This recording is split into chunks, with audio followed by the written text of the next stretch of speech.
5절까지 한 절씩 교독하고 마지막 절을 함께 읽도록 하겠습니다.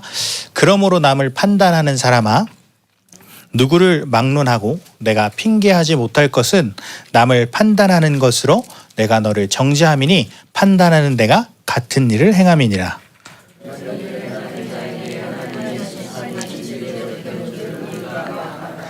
이런 일을 행하는 자를 판단하고도 같은 일을 행하는 사람아, 내가 하나님의 심판을 피할 줄로 생각하느냐?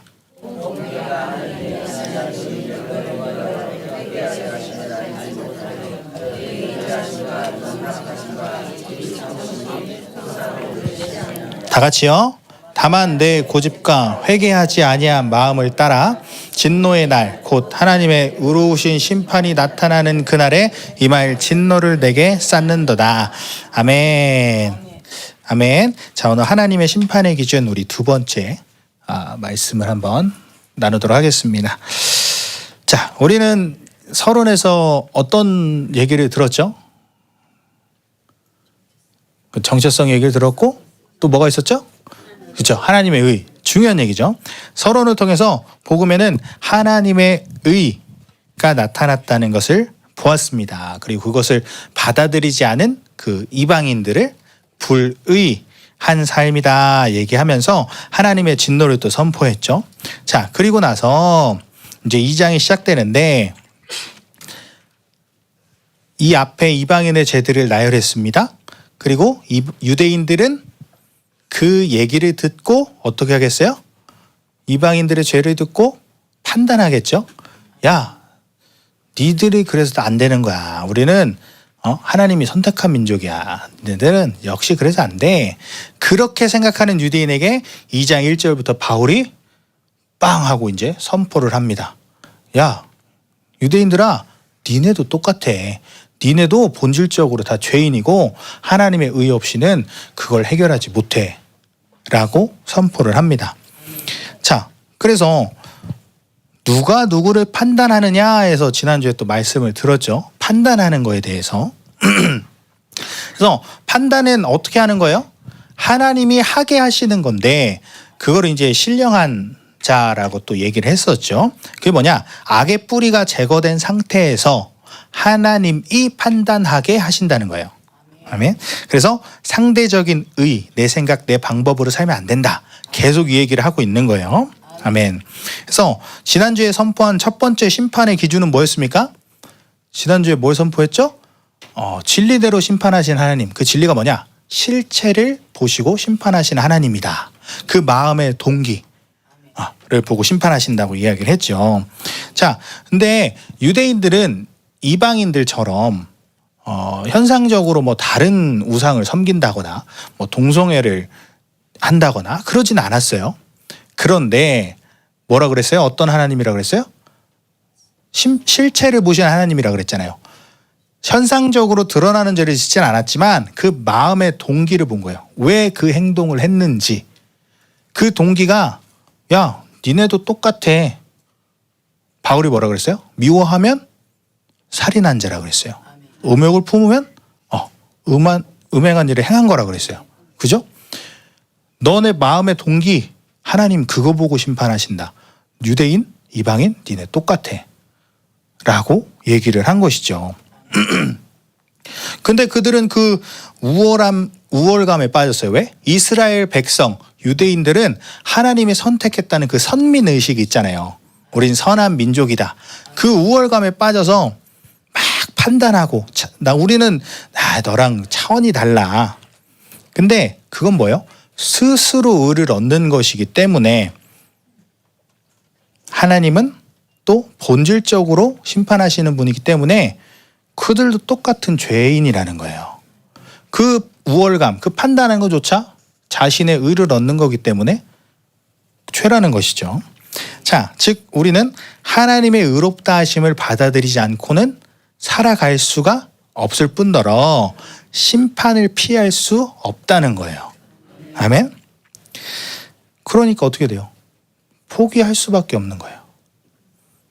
뭐 만약에 이런 예가 될지는 모르겠는데 막 이제 싸우려고 해요.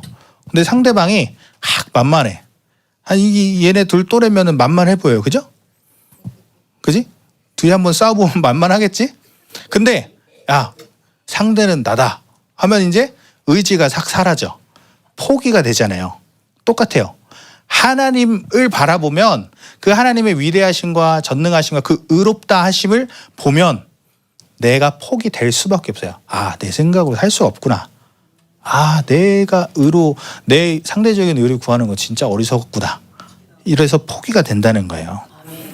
그래서 아, 저는 그게 뭔지 모르겠어요. 포기가 안 돼요 하면 하나님께 보세요.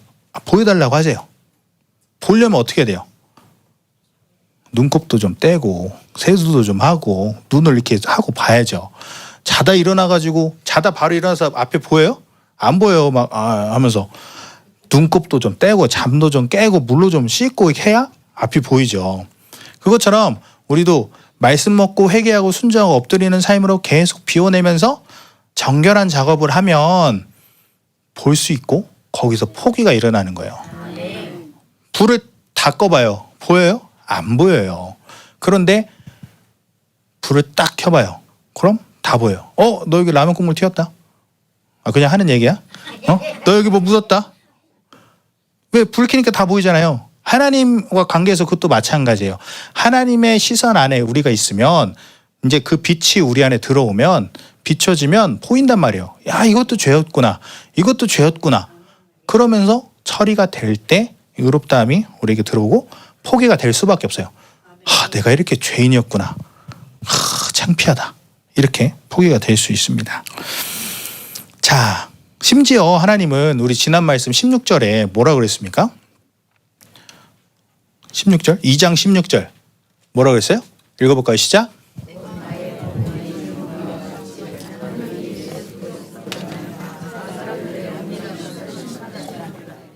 은밀한 게 뭐예요? 뭔가 그 사람이 가지고 있는 비밀 같은 거, 그죠?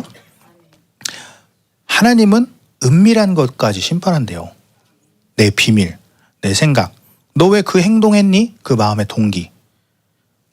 사람한테는 거짓말할 수 있지만 하나님은 모든 걸 꿰뚫어 보신다는 거예요. 신이니까, 우리 인간이 아니니까. 그죠? 그러니까 우리가 뭘 숨길 수 있겠습니까? 그러니까 우리의 방법으로 뭘 만들 수 있겠어요? 그냥 뭐 거짓말하고 그런다고 하나님 속일 수 있겠어요? 안 된다는 거예요. 절대 안 됩니다. 그러니까 포기가 되는 거예요. 이러한 하나님인 걸 알면, 실체를 보시는 하나님인 걸 알면 포기가 돼요. 왜? 뭐 하면 다 드러나니까. 아멘. 그래서 우리는 절대로 하나님의 의 없이는 살아갈 수 없다. 아멘. 자, 4절 말씀 한번 볼게요. 지난주에 3절까지 우리가 봤고, 자, 4절 말씀 한번 읽어볼게요. 시작.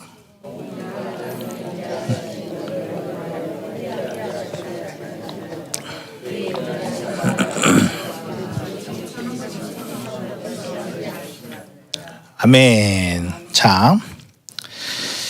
자, 우리는 하나님의 의로 살고 하나님의 실체를 보는 그 안목을 가지고 살아서 하나님이 주는 의로움으로 만족하며 살아야 되는데,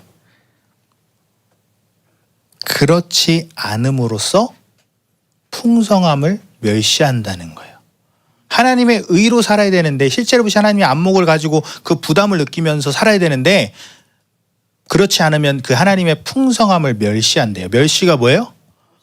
맞아요. 업신여기는 거. 무시하는 거예요. 하나님을 무시하는 거예요.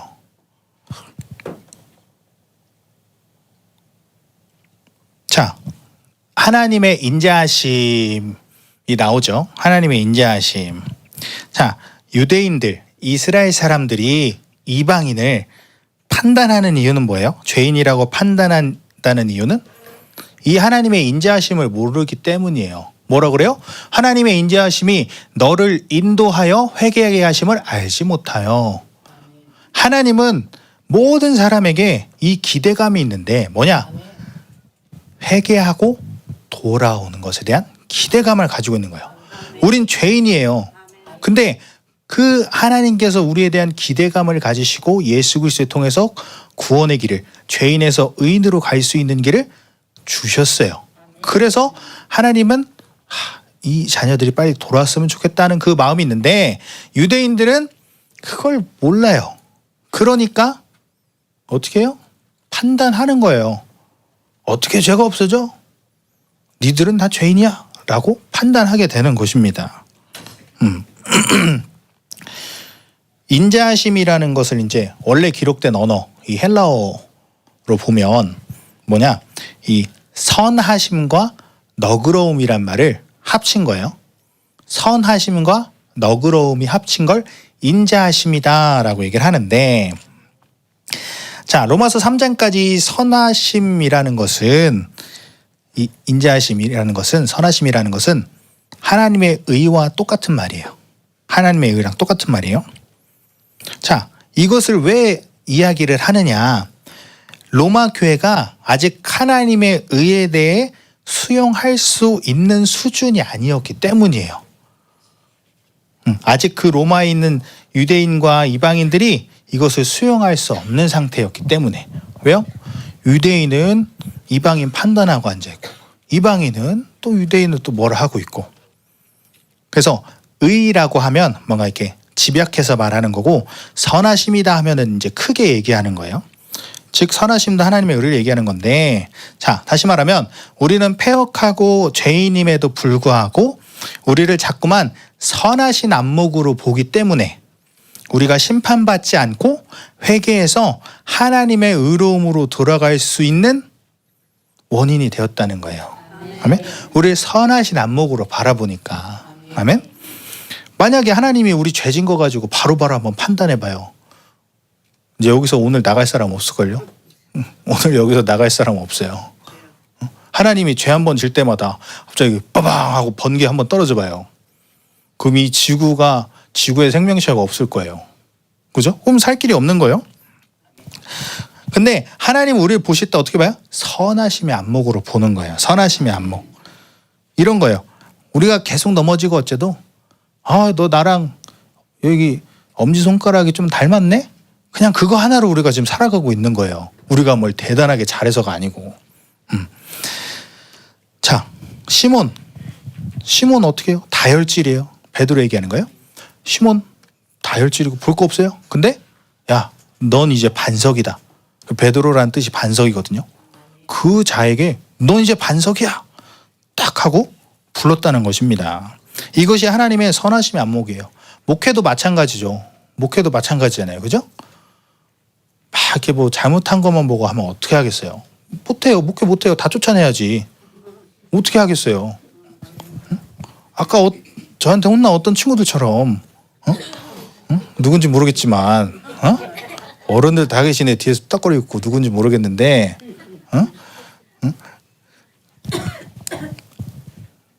잘 될 걸 보는 거예요. 막 말썽 부리고 막 저기 해도 속으로는 나가 임마 하고 싶지만 하나님의 선하신 안목, 하나님의 선하심이 들어오면 우리도 그렇게 볼 수밖에 없는 거예요. 야, 오늘은 이렇게 하지만 지금 또 이렇게 저렇게 딴짓하고 있지만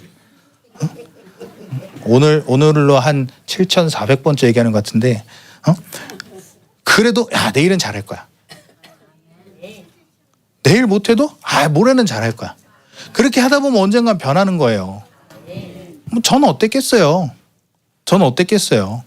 여기 옆에 승우가 중학교 1학년 때부터 친구거든요. 그땐 전 정말 악했어요. 정말 중학교 1학년 2학년이 진짜 악인이었어요. 악인. 각 격투기에 또 관심 있고 제 힘이 좀 셌어가지고 야, 좀 놀자 하면서 막 하고 승우 이 더운 여름날 데리고 나가서 3시간씩 같이 축구하고 막 근데 슬러시는 맛있었어요. 끝나고.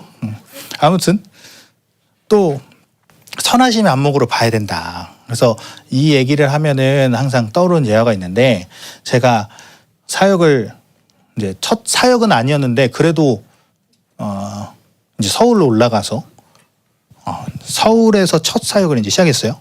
어린이 부서를 했어요.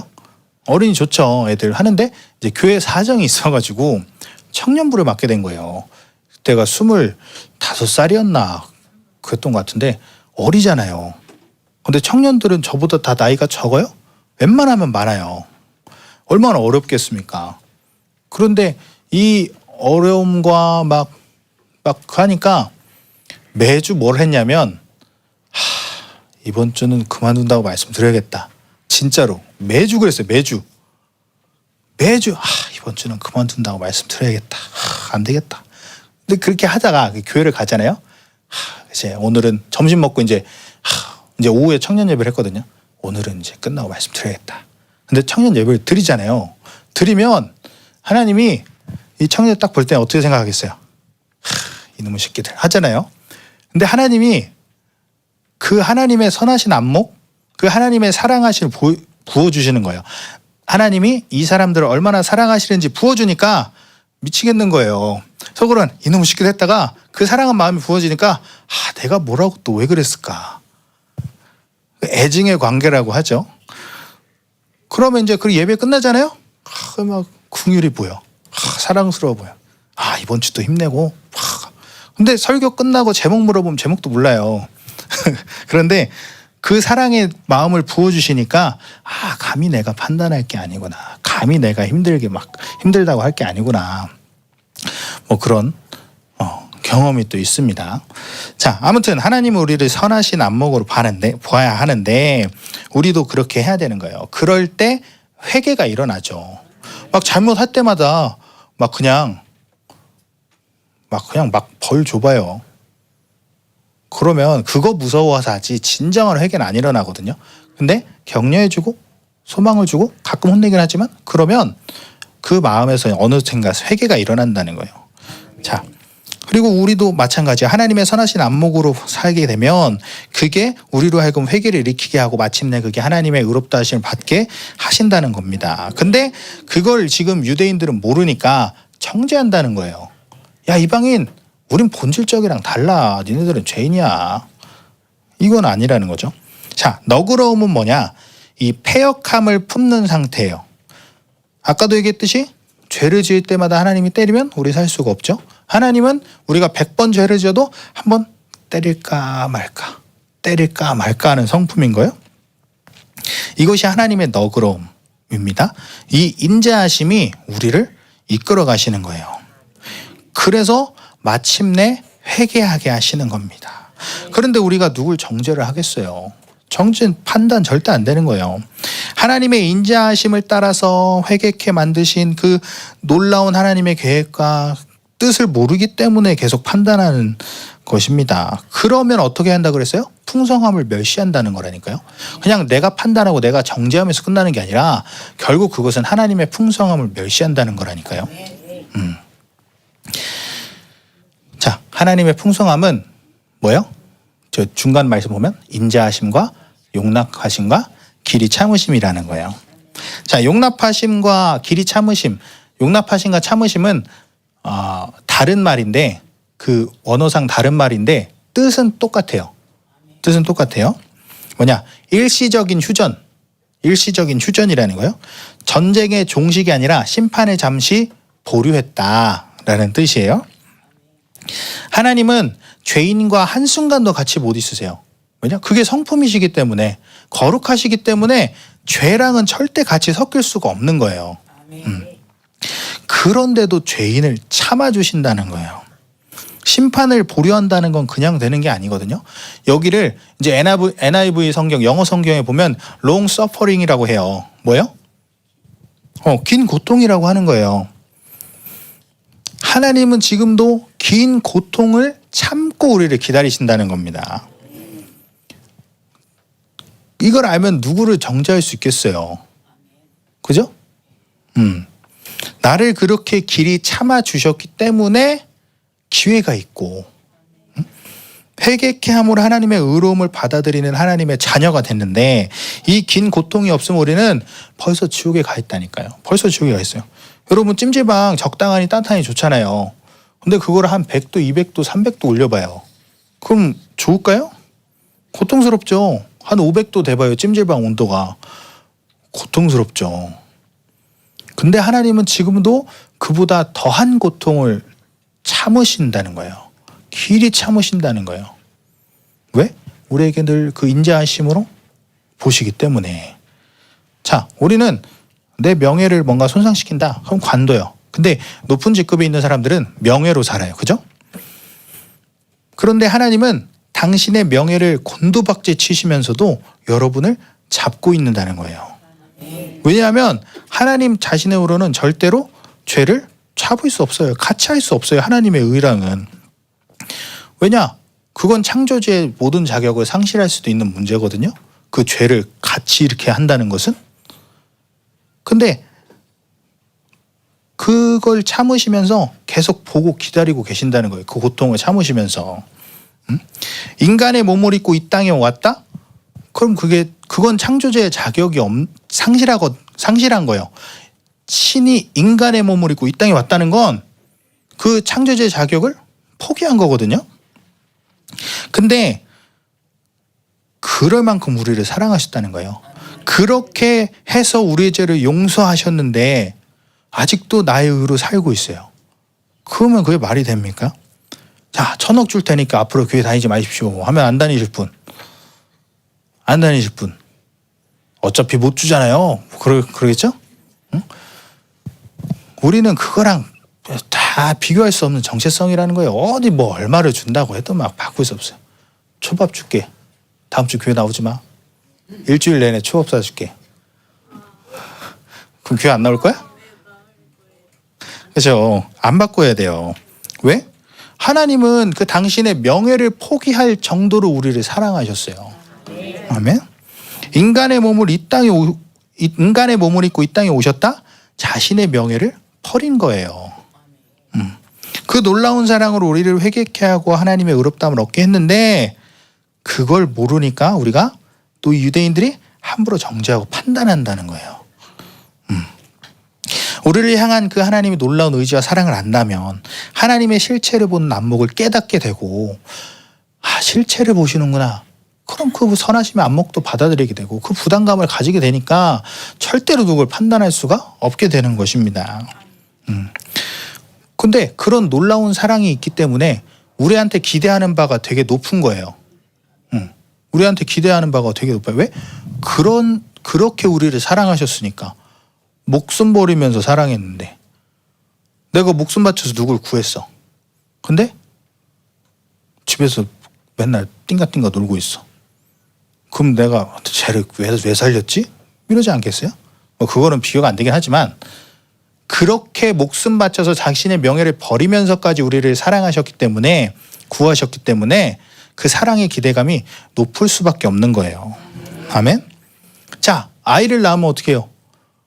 갑자기 애가 뭐를 했는데 벌써 말한다고 막 옹알이 한 건데 벌써 말한다고 벌써 막 알아듣는다고 막 그렇게 하죠? 왜 그래요? 사랑이 너무 크니까 사랑의 기대감이 크니까 우리 애는 다 천재 같아. 그죠? 응? 지금도 그래요? 천재 지금도 그렇죠. 저도 지난주에 유한이 있잖아요. 제가 유한이한테 이렇게 했거든요.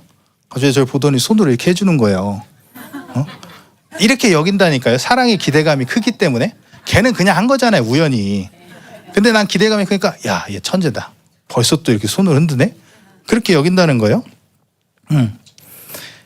하나님은 여러분들을 사랑하시기 때문에 그 당신의 기대감이 있어서 실체라는 것을 가지고 여러분을 보는 거예요. 내 겉모습 보는 게 아니고 실체를 보신다고. 뭐 잘생기든 못생기든 뭐가 똑똑하든 뭐 그런 거 없이 그냥 마음의 동기만 보시는 거예요. 아멘? 그죠?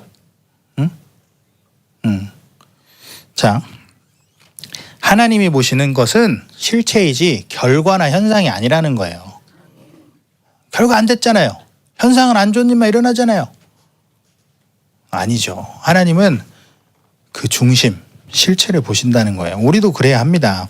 이 하나님의 기대감을 모르니까 왜 실체를 보는지를 모르는 거예요. 왜 실체를 봐? 드러나고 내가 느끼는 게 중요하지. 아니에요. 이 기대감을 알면 그 실체를 왜 보시는지를 알 수 있는 거예요. 그러나 우리는 하나님을 향한 기대감을 늘 알아야 하고 그 기대감을 통해서 내가 어떠한 삶을 살아야 하는지를 알아야 되는 거예요. 이 말은 즉 뭐예요? 내 겉모습으로 판단하지 않는다는 거예요. 아멘. 얼마나 감사합니까? 자, 5절 말씀 볼게요. 5절 말씀 시작.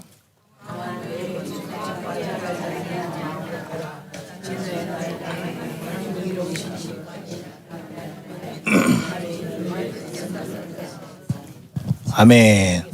자, 읽었습니다. 하나님의 실체를 보시는 안목으로 우리가 살아서 하나님의 수준으로 만족시키는 삶을 하나님의 의로 만들어야 되는데, 그렇지 않고 자기의로 충만하고 하나님의 놀라운 사랑의 기대감을 모르니까 자꾸만 이 하나님의 안목을 버려요. 하나님은 선하시게 보는데 내가 나를 판단해버리고 내가 남을 판단해버려요. 아, 이거밖에 안 되는데 난 또 넘어졌는데 난 또 뭐 했는데 쟤는 또 뭐 하는데 계속 그 하나님의 의를 놓쳐버리니까. 그럼 어떤 결과가 되느냐? 이 고집과 회개하지 않은 마음을 따라서 진노를 쌓게 되는 것밖에 안 되는 거예요. 우리는 하나님의 심판의 기준, 그 실체를 보는 안목을 가지고 그것을 인식하고, 아, 내 방법으로 살 수가 없구나, 하나님은 다 아시는구나, 그것을 깨닫고 그 의를 붙잡고 살아야 된다는 거예요. 그러려면 어떻게 되냐? 진리가 나에게서 흘러가야 돼요. 이 얘기 했었는데 1장 18절 말씀이거든요. 이 말씀을 넣었나 모르겠네요. 1장 18절 읽어볼까요? 시작. 하나님의 진노가 불의로 진리를 막는 사람들의 모든 경건하지 않음과 불의에 대하여 하늘로부터 나타나나니. 자, 불의로 살면 진리를 어떻게 해요? 막는다니까요. 진리가 뭐예요? 하나님이에요. 하나님의 의예요. 막아버린다니까요. 진리의 적용, 그 삶이 내 삶에서 나타나야 돼. 이게 무슨 말이냐? 쉽게 얘기하면 말씀대로 살아라 그거예요. 진리대로 반응하라는 거예요. 너 왜 기도 안 했어? 아, 바빠서요. 하나님 해봐요. 나 지금 바빠 죽겠어요. 그러면 안 되죠. 진리로 반응하면 뭐예요? 아, 하나님 제가 또 나태했습니다. 하나님 기도 못했습니다. 이게 진짜 반응이고. 야, 왜 안 기뻐하냐? 그러면 내가 주님으로 날마다 기쁘게 살아야 되는데 용서하세요 주님. 이렇게 진리가 내 안에서 흘러가야 된다는 거예요. 그런데 이 진리를 흘러가지 않게 하고 불의로 살고 진리를 막으면 어떻게 된다 그랬어요? 이 진노가 하늘로부터 나타나고, 우리 아까 2장 5절 말씀, 진노의 날 진노를 내게 쌓는도다. 그렇게 살면 진노가 쌓일 수밖에 없어요. 하지마. 근데 그게 쌓이면 빵 터지는 거예요. 심판 당하는 거예요. 이 진노를 쌓게 하는 실질적인 원인이 뭐예요? 앞에 나온 고집과 회개하지 아니한 마음이다. 자, 그럼 고집은 무엇이냐? 고집은 인식되지 않은 자신 안에서 죄예요. 인식되지 않은 자기 안에서의 죄. 한마디로 돌이킬 수 없는 마음의 상태예요. 왜? 인식되지 않았으니까 이게 죄라고. 자, 동맥경화가 뭐예요? 간이 굳어진 거예요. 의학적으로 고친다 해도 완벽하게 못해요. 완벽하게 회복 못해요. 심장도 완벽하게 회복 못해요. 고집이 그런 거예요. 하나님의 실체 안목으로 살지 않아서 굳어진 거예요. 굳어진 마음, 굳어진 성품. 이건 죄로 인식하기가 굉장히 어렵습니다. 예를 들어서 애착 인형 같은 게 있잖아요. 뭐 애착 인형. 그러면 그 아이는 그게 없으면 잠을 못 자요. 불안해요. 울어요. 근데 그 애착 인형이 있으면 안정감을 느끼고 잘 자요. 근데 그 인형보다 더 좋은 인형이 얼마나 많아요. 그런데도 해지고 더러운 그 인형이 좋은 거예요. 왜요? 그게 바로 고집이에요. 고집. 여러분도 하나님의 의의 영광으로 살고 하나님의 인정하심에 살아서 그 의로 살아서 감격해야 되는데, 하나님의 의, 그거 아니에요. 내 생각으로 살 거예요. 막 이렇게 하면 그 고집이 생기는 거예요. 내 생각이 맞다. 진리를 막는 고민이 생긴다는 거야.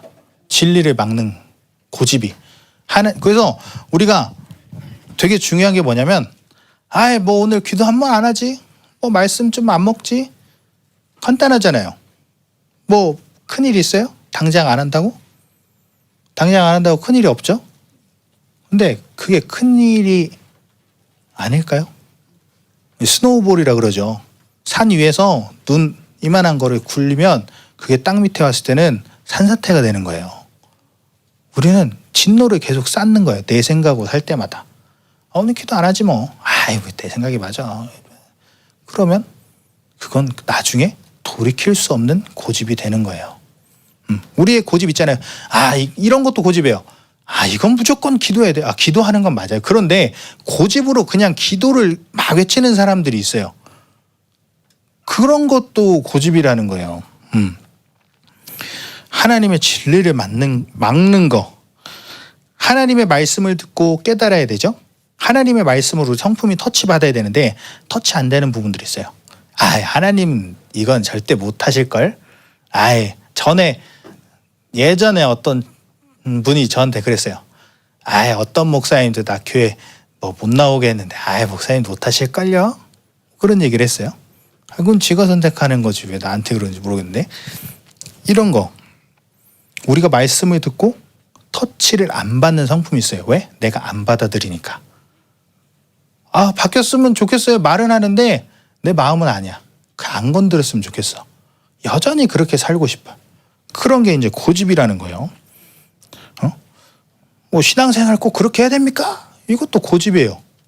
신앙생활 그러면 어떻게 해야 되는데? 성경 말씀을 근거로 한번 이야기를 해보라 그거예요. 항상 기뻐하라는 건 어떻게 할 건데? 쉬지 말고 기도해야지 그러면. 그럼 어떻게 안 쉬고 기도해 그러면? 기도하면서 걸어다녀 그냥? 수업 들을 때도 라라라라 하면서 들어야 돼? 똥 싸면서도 라라라 이래야 돼? 그런 얘기가 아니잖아요. 그죠? 아무튼 내 생각으로 막 판단을 한다는 거예요. 그런 것도 다 고집이라는 거예요.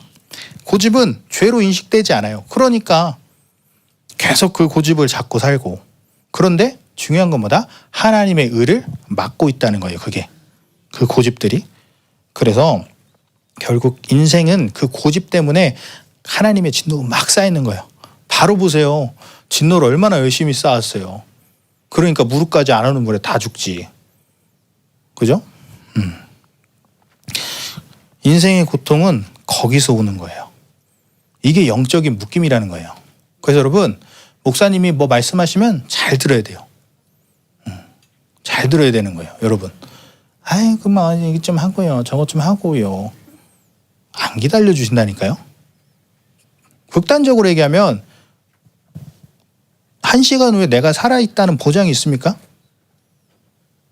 지금 내 몸에 이상이 없으니까 지금 이 건물이 안 무너질 거란 보장이 있습니까?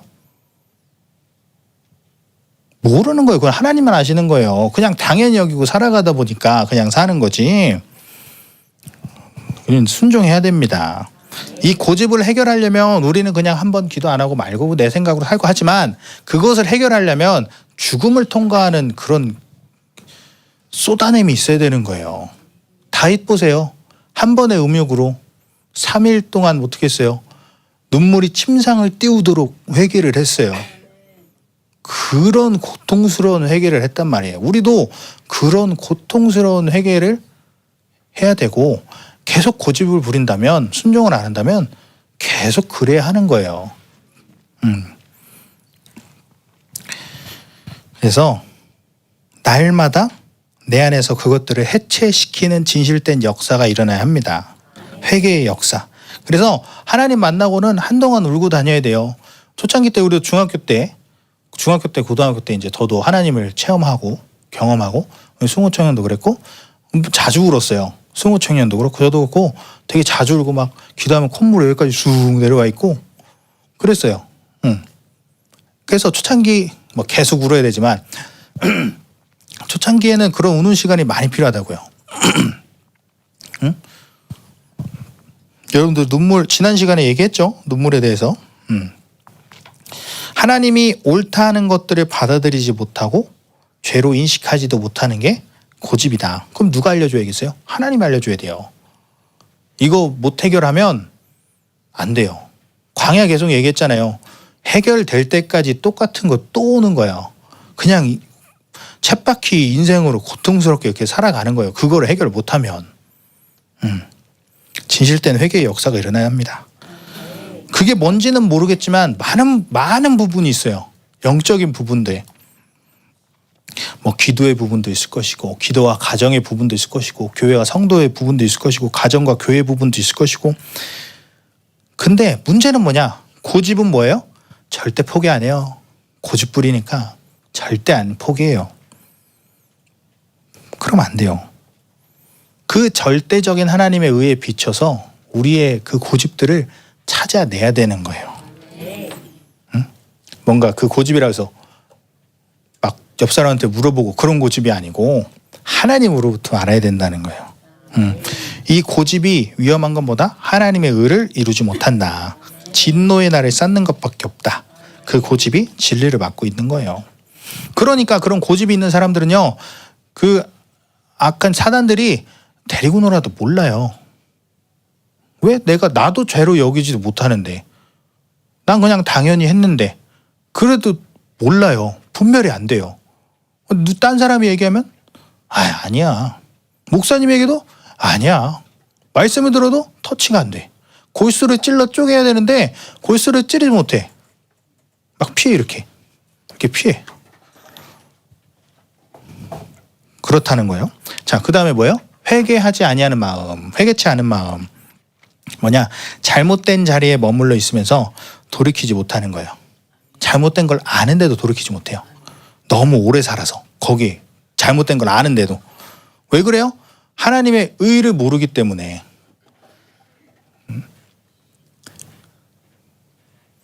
맛있는 게 있어요. 먹었어요. 근데 더 맛있는 게 있어.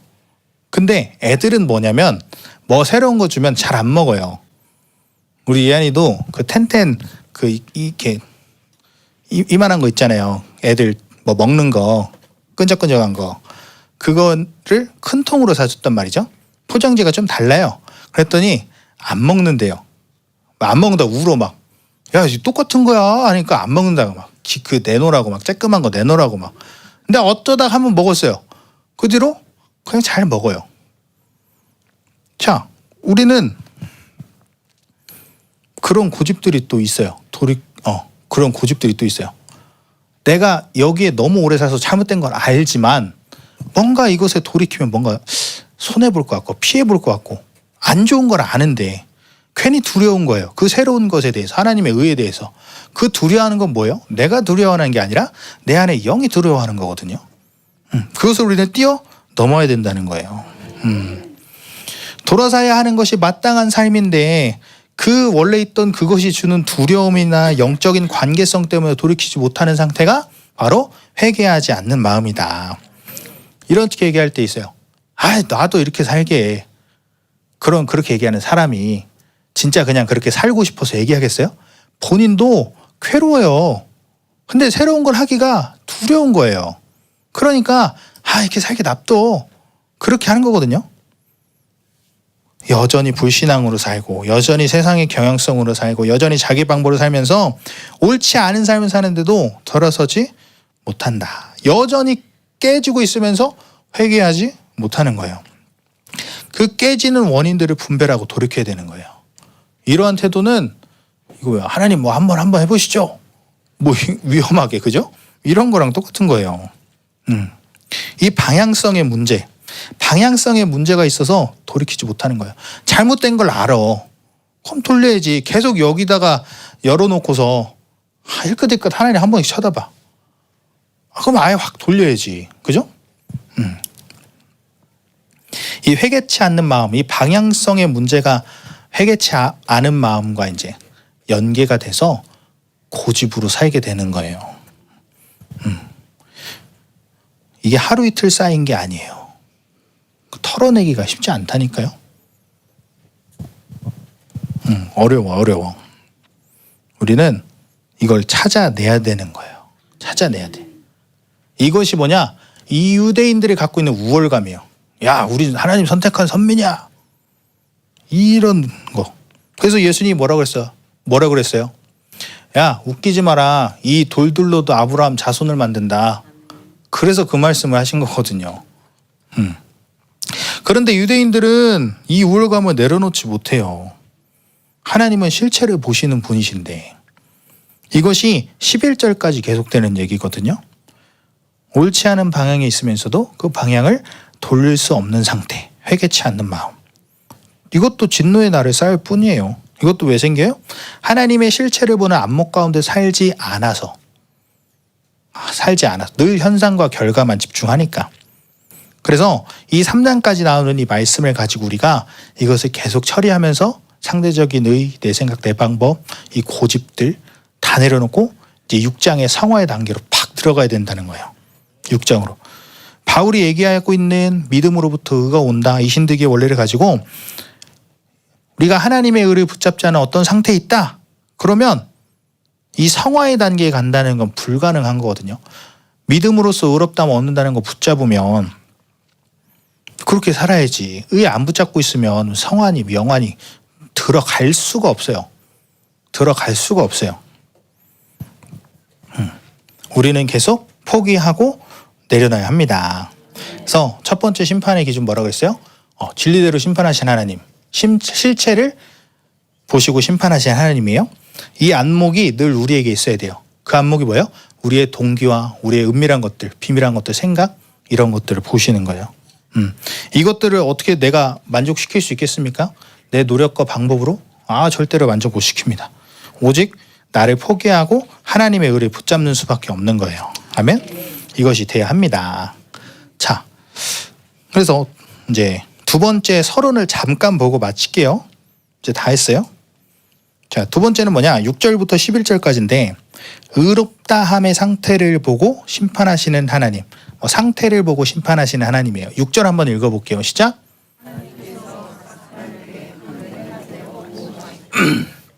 아멘. 자, 하나님께서 각 사람의 그 행한 대로 보응하시되. 자, 보응은 뭐냐? 보응이 뭔지 알아요? 보응? 뭐냐면 이제 상업적인 용어인데 쉽게 얘기해서 그냥 심은 대로 거둔다. 그런 말이에요. 또 여기서는 뭐냐? 내가 그렇게 살았기 때문에 심판받는다는 거예요. 보응은 심판이란 거예요. 자, 근데 보세요. 행한 대로 보응하신다. 근데 우리 방금 첫 번째 심판의 기준 뭐였어요?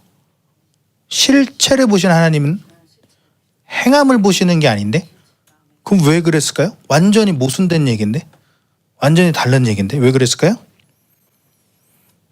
자, 3장 8절까지 바울이 이 말씀을 이끌어가면서 3장 9절의 말씀을 선포하기 위한 그 작업들을 하고 있는 거예요. 한번 볼까요? 시작.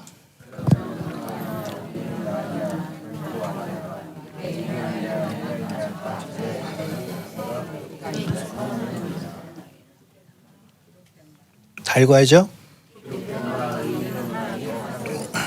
아멘. 우리는 다 죄 아래 있고 의인은 하나도 없다.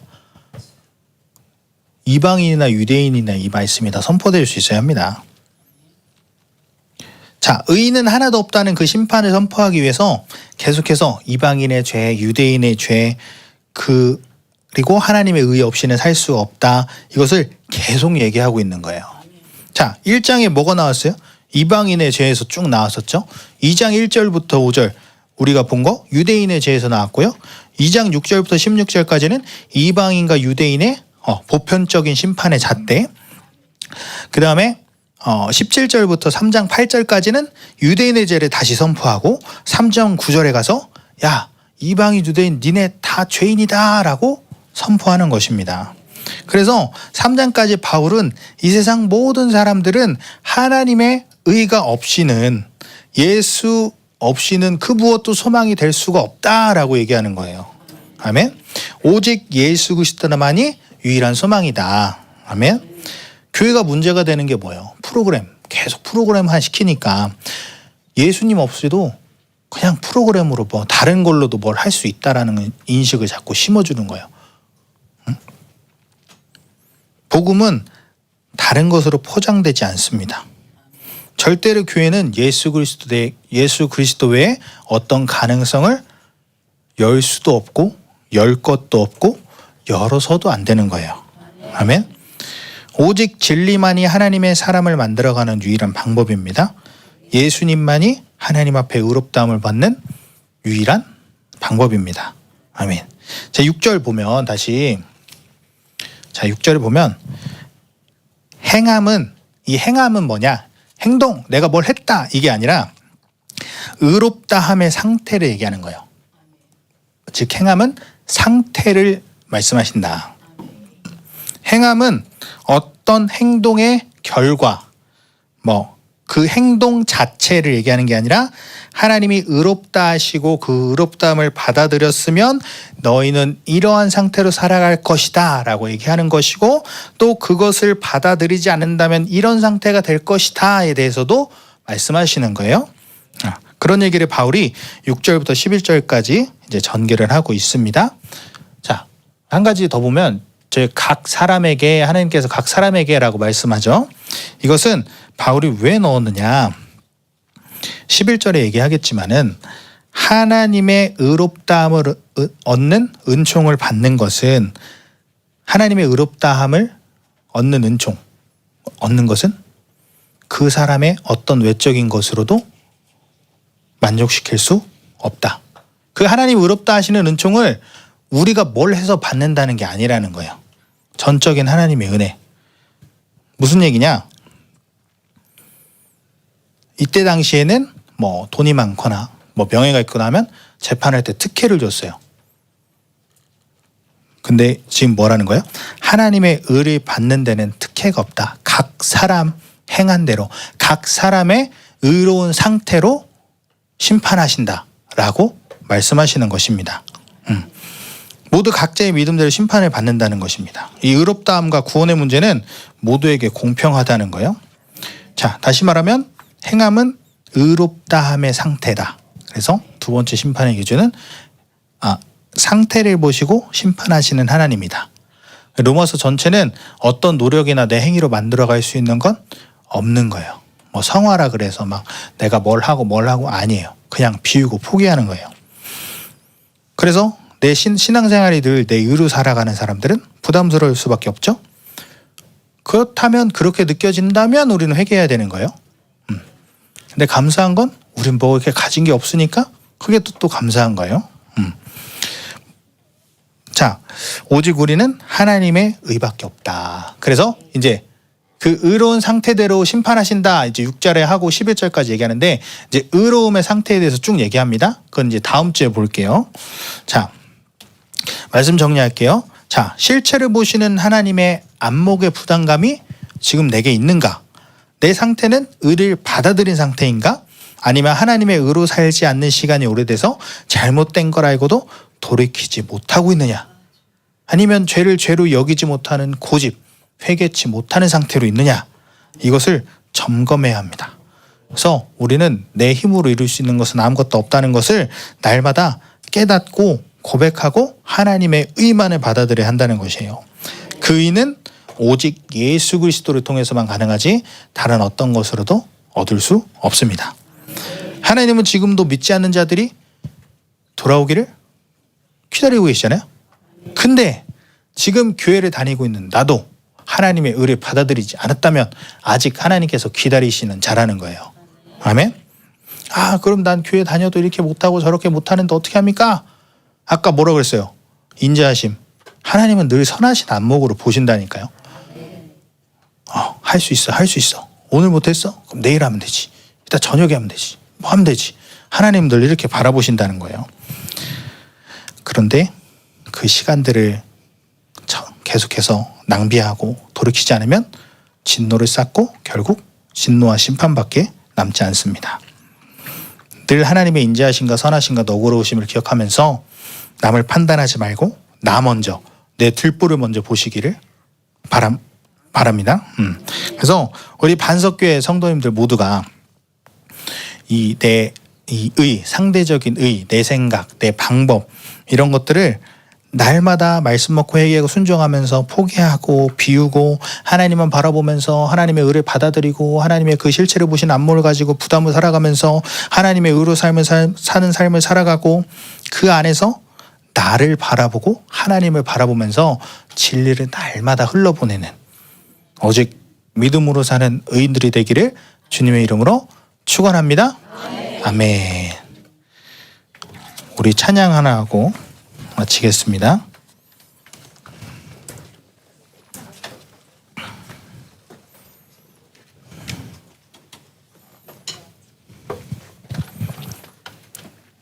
어떤 찬양을 할까요?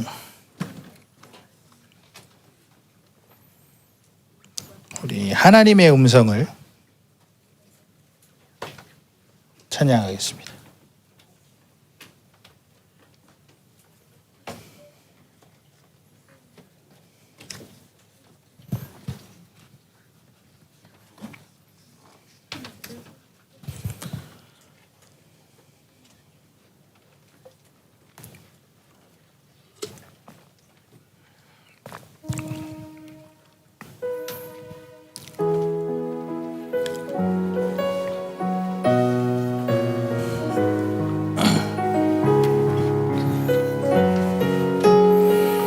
하나님의 음성을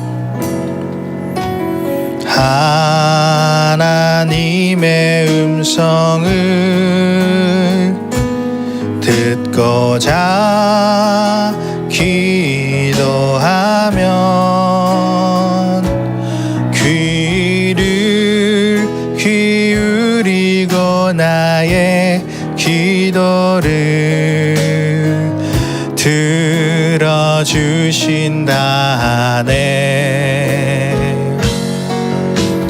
깊은 웅덩이와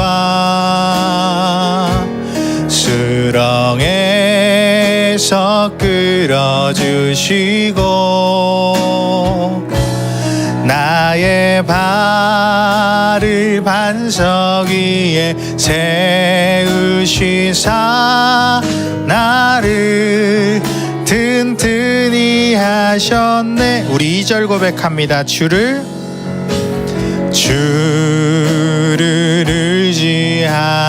의지하고 교만하지 않으면 거짓에 치우치지 아니하면 복이 있으리라. 여호와 나의 주는 크신 권능의 구주라. 주의 크신 권능으로 우리들을 사랑하여 주시네. 새 노래로 부르자 랄라라. 하나님께 올릴 찬송을 새 노래로 부르자.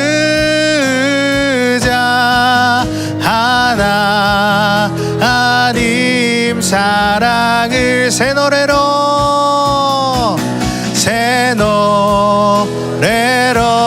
부르자 랄라라. 하나님께 올릴 찬송을 새 노래로 부르자. 하나님 사랑을 하나님 아버지, 우리가 정말 하나님의 음성을 듣고자 날마다 기도하기를 원합니다. 하나님, 날마다 나의 의로 사는 것들, 나의 생각과 나의 방법과 나의 경험으로 사는 것들 하나님 완전히 들춰내 주시옵소서. 나의 고집과 회개치 않는 마음들 하나님 완전히 드러내 주시고, 날마다 하나님의 음성을 듣고 살아가는 자 될 수 있도록 하여 주시옵소서. 날마다 하나님의 의를 붙잡는 자 되게 하여 주시옵소서. 내 안에 모든 나의 의들은 완전히 부서질지어다. 하나님의 의를 받아들이지 못하게 하는 나의 악한 마음들 완전히 깨부셔질지어다. 하나님, 이 시간 우리 가운데 하나님의 의롭다 확증을 부어주시옵소서. 우리 다같이 주여 한번 부르시고 기도합시다. 주여,